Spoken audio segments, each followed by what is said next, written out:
Hello everyone, welcome to Apti Plus Academy for Civil Services, our premier institution for preparing for civil services in India.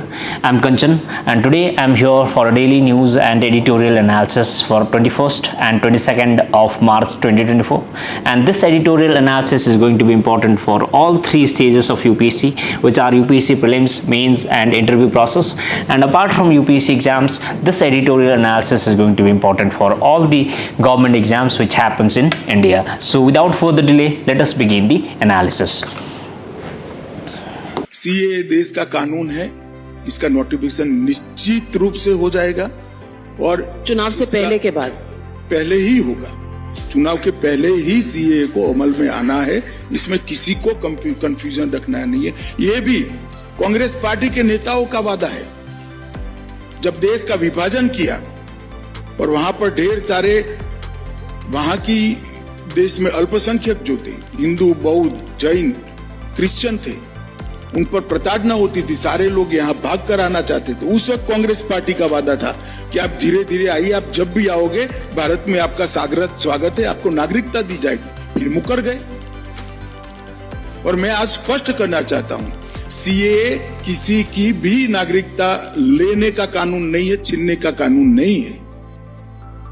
इस देश की minority को और विशेषकर मुस्लिम भाइयों को भड़काया जा रहा है। देश में किसी की भी नागरिकता सीए छीन ही नहीं सकता, क्योंकि कानून में प्रोविजन ही नहीं है। सीए जो शरणार्थी आए हैं पाकिस्तान और बांग्लादेश से धार्मिक प्रताड़ना के कारण, उनको नागरिकता देने का कानून है और मैं मानता हूं इसमें किसी का विरोध नहीं होगा। Today's first topic of analysis is very important for the government exams in India and particularly for UPSC. And the topic for today's analysis, or the first topic of today's analysis, is the CAA, which is the Citizenship Amendment Act of 2019. And this topic was in news because recently the government of India notified the Citizenship Amendment Act after the 4 years of the enactment of Citizenship Amendment Act of 2019. And for this reason, this topic is important for the UPSC prelims perspective and also for the GS paper 2 of UPSC mains. And under GS paper 2, this topic caters to the syllabus, government policies and interventions. And in this topic, we are going to discuss about the details of the news, and we'll discuss the mechanism, how the citizenship amendment rules would be implemented. Then we'll discuss how the citizenship is acquired in India. Then we'll discuss the Citizenship Amendment Act of 2019 and its provisions. Then we'll discuss the articles related to the citizenship in India. And lastly, we'll discuss the PYQ that has been asked from the similar topic. So without wasting any time, let us begin the analysis. So as we just discussed, the context of the news is recently the Indian government notified the rules for the Citizenship Amendment Act 2019. The Citizenship Amendment Act of 2019 is an legislation of Government of India that provides for the citizenship for the migrants belonging to the 6 religious minorities, which are Hindu, Sikh, Buddhist, Jain, Parsi and Christian, from 3 countries, which are Pakistan, Bangladesh and Afghanistan. So these 6 religious communities from these 3 countries would be exempted from certain citizenship rules even if they enter India illegally. And this provision is contained in the Citizenship Amendment Act of 2019. And so far as the application process of the Citizenship Amendment Act is concerned, the application process for Citizenship Amendment Act has been made under the Section 6B of the Citizenship Act of 1955. This point is important from prelims perspective, and the applicants need to prove their country of origin, religion, date of entry into India, and knowledge of Indian language to qualify for the Indian citizenship. So the applicant who apply for the citizenship in India from these 3 countries would have to prove the country of origin, they have to show their religion, they have to prove the date of entry into India, and they should also have the knowledge of the Indian language. So the applicant who apply for the citizenship in India under the CAA Act of 2019 must have the knowledge of the Indian language. And to prove their date of entry into India, they can show 20 different documents, which includes the residential permits, census slips, driving licenses, etc. So this was the news in detail. Now let us discuss about the process of implementation of the Citizenship Amendment rules of 2019. So far as the mechanism for implementation of the Citizenship Amendment rules 2019 is concerned, The Ministry of Home Affairs has assigned the task of processing the citizenship applications to the Postal Department and the census officials of the Government of India, and the final decisions on the applications will be made by the empowered committees, which will be led by the Director of the Census Operations in each state.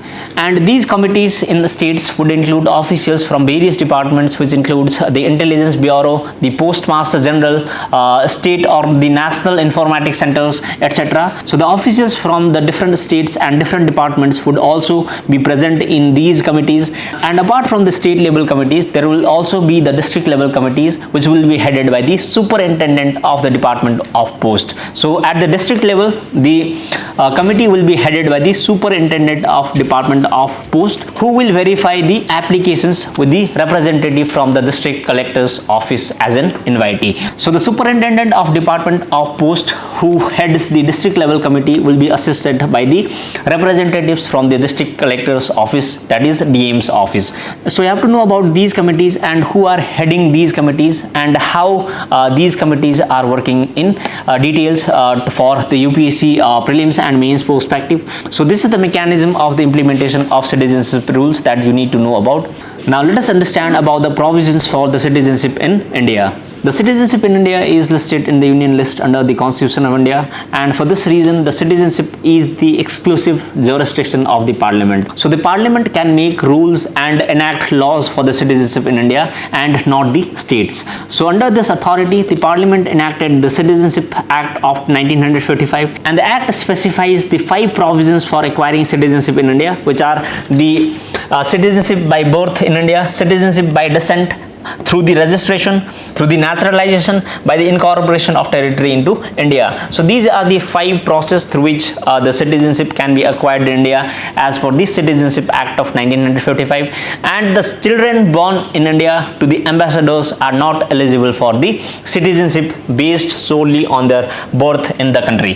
So the children of ambassadors are not eligible for the Indian citizenship based solely on their birth in their country. So you need to know about this process of acquiring citizenship in India and who are not eligible for the citizenship in India in detail. So these were the important facts about the citizenship in India and the process of acquiring the citizenship in India.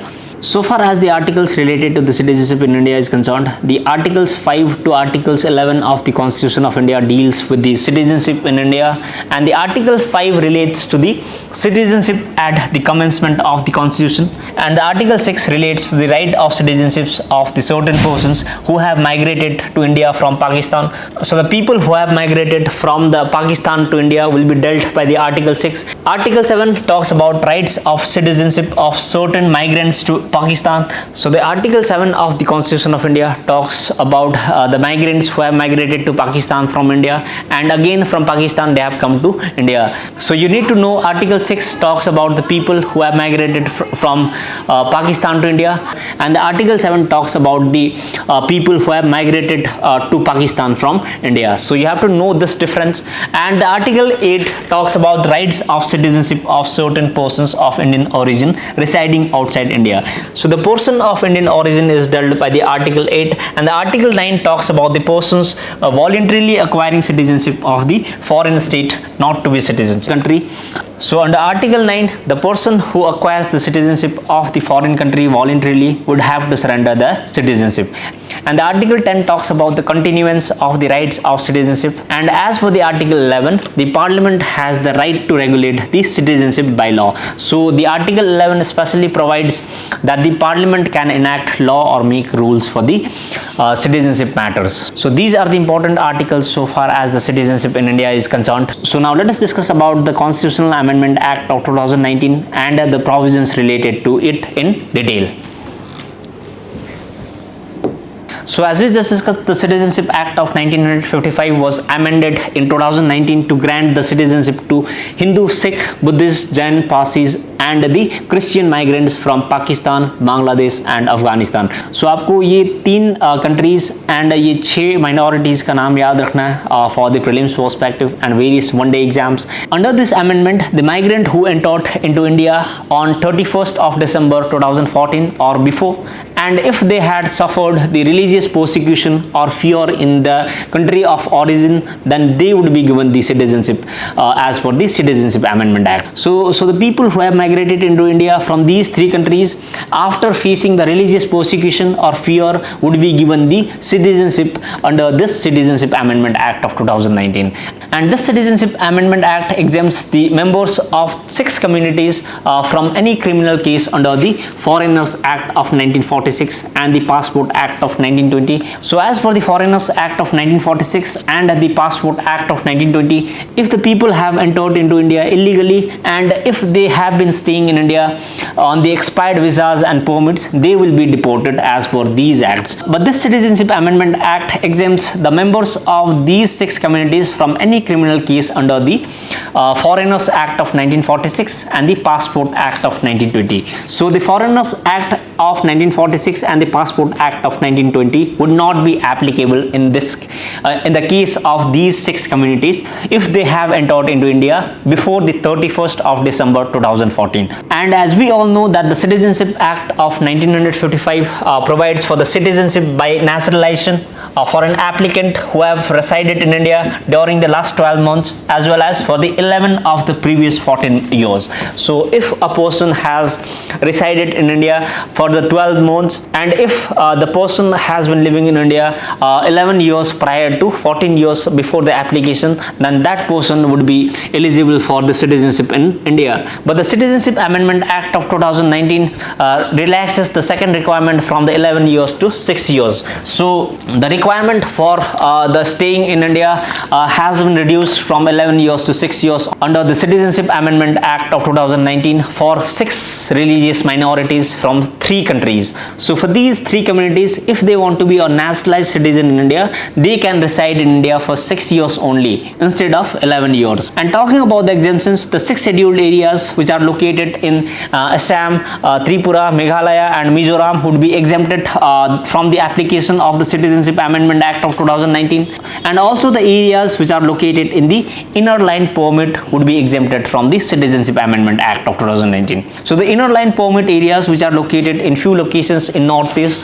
where we have to enter by taking the inner line permit only would be exempted from the Citizenship Act of 2019. So you have to know these 2 areas which are these inner line permit areas and the 6 scheduled areas are exempted from the Citizenship Amendment Act of 2019. So these are the important provisions of the Citizenship Amendment Act of 2019. But as we have seen in news, there were many protests relating to the Citizenship Amendment Act of 2019 and there are many protests which are still going on against the Citizenship Amendment Act of 2019. So for this reason, we must understand what are the criticisms of the Citizenship Amendment Act of 2019. So for this reason, let us understand about the criticisms of the Citizenship Amendment Act of 2019. The first challenge of this is the constitutional challenge, because critics argue that this Constitutional Amendment Act of 2019 violates the Article 14 of the Indian Constitution. So the Article 14 of the Indian Constitution, which guarantees the right to equality before law for all. So the Article 14 of the Constitution of India, which guarantees the right to equality before law and which prohibits the discrimination based on religion, would be affected by the Constitutional Amendment Act of 2019. And so far as the second criticism of the CA is concerned, this CA is often linked to the National Register of Citizens, which is NRC. So the NRC, which aims to identify the illegal immigrants in India, is in conflict with the Constitutional Amendment Act of 2019, because the Constitutional Amendment Act of 2019 has set off the cutoff date as 31st of December 2014, while the National Register of Citizenship has set March 25, 1971 as the cutoff date for the deportation of the illegal immigrants. And also the Constitutional Amendment Act of 2019 allows for people to enter into India illegally, but the National Register of Citizenship basically aims to deport the people who have illegally entered into India. So this is the main conflict between the National Register of Citizenship and the Constitutional Amendment Act of 2019. And this Constitutional Amendment Act of 2019 will also affect the Assam Accord, because the Assam Accord of 1985 provides the March 25 of 1971 as the cutoff date for deportation of illegal immigrants. So the cutoff date, which is March 25 of 1971, was provided by the Assam Accord of 1985. So as we just discussed, the date of the NRC for deportation of illegal immigrants conflicts with the date of CA for identifying the illegal immigrants. So this is the conflict, and this again affects the people of Assam and also the Assam Accord of 1985. The Citizenship Amendment Act of 2019 mainly affects the religious diversity of India and the secular character of India. And if we consider the states in South India such as the Kerala and Tamil Nadu, there are large number of illegal immigrants such as Tamils and the Sinhala Buddhists. And these illegal immigrants have entered into India from Sri Lanka, and this Citizenship Amendment Act does not apply to these communities. And this again has been criticized by some critics as the religious exclusion in India. So the notification of the Constitutional Amendment rules of 2019 has met with many controversies. So for this reason, this news is very important. So you have to know all these facts related to the Constitutional Amendment Act of 2019. Now moving on to next topic of discussion for today. Why 2G ethanol? How is it different from 1G? So ethanol derived from molasses. Molasses is a byproduct that you get when you process sugar from sugarcane. So the ethanol thus derived is referred to as first generation or 1G ethanol. But to help augment supplies, the government has allowed for processing of ethanol from other sources like rice straw, wheat straw, bagasse, woody biomass, corn cobs, and so on. So ethanol derived from these other sources other than sugar is referred to as second generation or 2G ethanol. Recently, the Ministry of Petroleum and Natural Gas released the Ethanol 100 in India, and in this context we need to understand what is Ethanol 100 from UPSC prelims perspective. So for this reason, this news is important for UPSC prelims. Now let us discuss what is Ethanol 100 in detail. The Ministry of Petroleum and Natural Gas has launched the Ethanol 100 at the select 183 retail outlets in Maharashtra, Karnataka, Uttar Pradesh, New Delhi and Tamil Nadu. So these are the 5 states where the Ethanol 100 has been launched. So you have to know the states where this Ethanol 100 has been implemented. And the Ethanol 100 is the automotive fuel that consists of 100% ethanol, and it is a biofuel that is produced from the renewable sources such as corn, sugarcane, other plant materials, etc. And the Ethanol 100 is aimed at reducing dependence on the fossil fuels, promoting sustainability, contributing to a cleaner environment by lowering the greenhouse gas emissions compared to the traditional gasoline. So to reduce the greenhouse gas emissions, this Ethanol 100 program is being implemented in India, and this launch of Ethanol 100 aligns with the vision to achieve the 20% ethanol blending by 25-26. That is E20 program of Government of India. So this E20 program will be boosted by the launch of this Ethanol 100, and the import dependency of Government of India on the crude oils would be reduced. So for this reason, this Ethanol 100 program is important, and these are the important facts about the Ethanol 100 that you need to know about from the prelims perspective. Now moving on to next topic of discussion for today.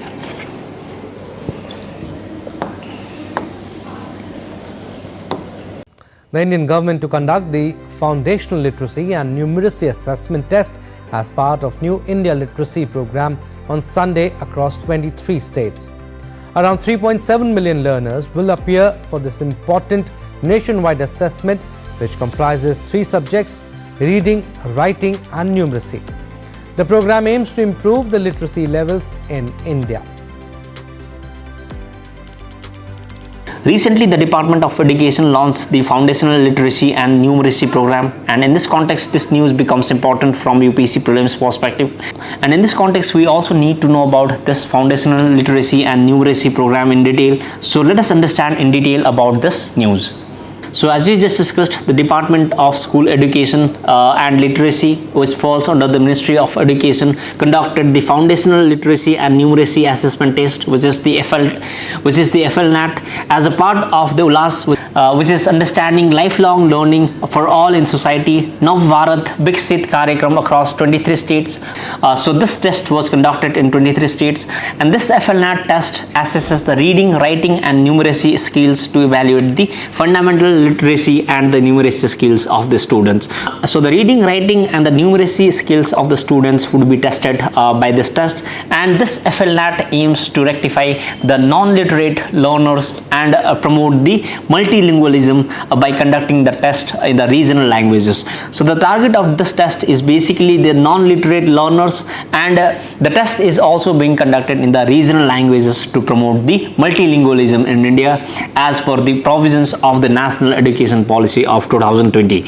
So this FLNAT program is in alignment with the National Education Policy of 2020, and the learners who qualify under this FLNAT test would be given the certificate by the National Institute of Open Schooling, which is NIOS. And talking about the ULAS scheme, the ULAS is a centrally sponsored scheme which have been implemented for the year 2022 to 2027, and this scheme aims to cover all aspects of the education for all. So the education for all would be ensured by this ULAS scheme, and the scheme empowers the adults aged 15 and above with the basic literacy, numeracy and the critical life skills, fostering the lifelong learning.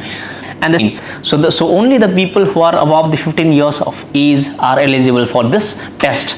So these are the important facts that you need to know about the FLNAT test, and this topic is important for the UPSC prelims perspective and various one-day exams. And this was also the last topic of discussion for today's daily news and editorial analysis. And today as well I have got an important quote of the day for you. Now let us look at the quote that I have got for you. The quote of the day for today is, motivation is what gets you started, habit is what keeps you going. This quote is very relevant for all the UPSC aspirants and the government job aspirants, because the habits, which we can say is the alternative or the other name of the discipline, is very mandatory for all the government job aspirants. So for this reason, habit is what keeps you going. So despite the fall or the failure, you have to keep on going, and you have to maintain the habit of studying in your preparation journey. So for this reason, this quote is relevant for you all. So with this quote, I am concluding today's session. We'll meet again in the next video. Till then, take care.